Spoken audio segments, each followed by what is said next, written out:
Totally, because I mean, it does happen. That's probably one of the reasons why, if you want to hear, the closest language to Latin today would be Northern Sardinian. It makes sense that islands tend to be more linguistically conservatives, and oftentimes culturally. I'm not even talking politics. I'm talking tradition of the family, and maintaining old habits. Islands tend to do that more, similar to Sicily as well. Similar, it's like that in Sicily too. And then again, what is the one place of all the Nordic countries that has the language that is at the moment the closest to Old Norse?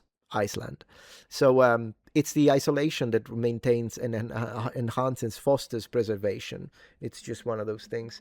And in fact, even from a cultural perspective, if you look at, just to talk about ancient Rome for a second, but if you look at the Gauls, meaning continental Celts, because that's what the Gauls were, and then you compare their culture, warfare, and language and religion to the insular Celts, aka the Britons in Britain, right? When you look at it, it's like, for instance, the usage of war chariots, which the Romans tell us that the continental Celts, the Gauls, they stopped that thing centuries and centuries in the past. It's like an archaic form of warfare. But when the Romans reach with Claudius, emperor, Caesar before that, when they reach the coasts of England, they see that the insular Celts, they still fight with those chariots, which had become obsolete for centuries now. And in fact, even the fact that Brittonic Celts, they were painting their bodies. We don't know if they are body paints or actual permanent tattoos. That's debated. And also the color, it's either blue or green. It could be an aquamarina, so it could be a teal color as well. We don't know, because the Latin terms vary depending on whether you read Pomponius Mela, Caesar, or even other writers. Anyways, it's either a green, a teal, or a blue. My guess is a teal. Anyways, the body paints which the Romans find, it is my belief that the continental Celts, the Gauls, did it too, but they hadn't done it for like almost a millennia. And the only reason why I say that is because there is a coin that I've shown on my videos in the past, where you see it's a Gallic coin from Gaul, but you see the little swirl that it's the same type of body paint of the face of the insular Celts. And the coin is ancient. And I'm saying ancient. And it's the only example we have of that type of body paint that occurred in the continent. So it's like the culture, the Celtic cultures in Britannia were frozen in time from the perspective of the continental Celts. I find it fascinating. Man, we haven't spoken about these things in a while on this channel, haven't we? It's always fun to occasionally do. And so that was, yeah, blue woad body paint. It's possibly body paint, but it's possible also. The reason why I say that it could be tattoos is because the Romans use the same word to describe the way that these body paints were done on the skin as they use for permanent dyes of clothes. Permanent. There is a specific nuance to the word they choose, which kind of gives me the idea if it's permanent body paint, then it could be a tattoo. Or maybe not. Maybe it was paint and the Romans just said it. They used that term maybe because it gave the idea that it was really staining the skin. We don't really know, but it is a possibility that it was permanent. There is no way to prove this is accurate. Right, but it's as accurate as it gets.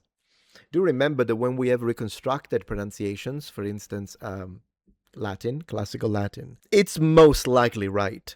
Obviously, if we could go into a time machine and go back to ancient Rome, even as the most trained linguist in reconstructed pronunciation, you would have to make adjustment. Most likely, there are some things that we got wrong.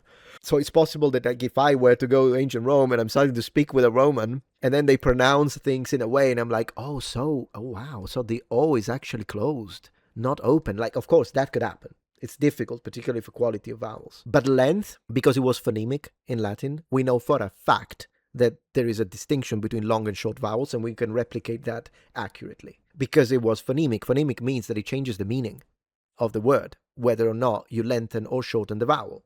This is something that happens in some modern languages too. Look at the difference in Japanese between short o and long o, like in so des. That's a long o, and every Japanese pronounces it long because it's supposed to be long. And sometimes it becomes phonemic, even in Japanese. It doesn't happen with all vowels in Japanese. It did happen in all vowels with Latin. And in fact, that's one of the reasons why we get the apple in the Bible. I know I'm going everywhere with this, but hey, that's my mind. It goes into tangents.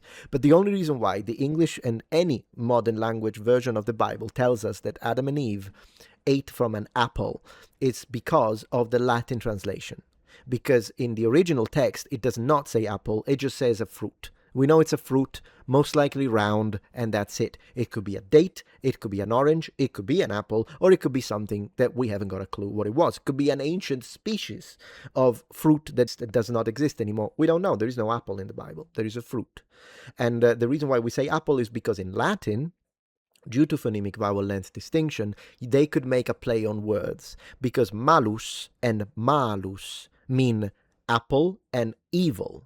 And so it made sense from the translator's perspective to do this so that you could associate, well, eating, partaking of the forbidden fruit is an evil act because it's a sin. What is a sin? Acting knowingly against the will of God. And so they created the connection. Not that it matters to your salvation whether or not it was an apple, but it's important to underline that there is no apple in the Bible. It's just a fruit. And anyways, that's how it is. We reconstruct them. I wouldn't be surprised if we got 90% right when it comes to Latin. And the rest is like the stuff that is really difficult to recreate, such as the actual intonation and pacing. And that would be a lot harder. But yeah, malus like in malicious. Yeah, it's the same root. Exactly, it's the same root. Totally. Dead language, you were asking me about dead languages. A dead language, remember, is a language that has no native speakers. It's not necessarily a language that cannot be learned, cannot be spoken, or is not spoken. Latin is a dead language because no one is born and speaks Latin as a first language only.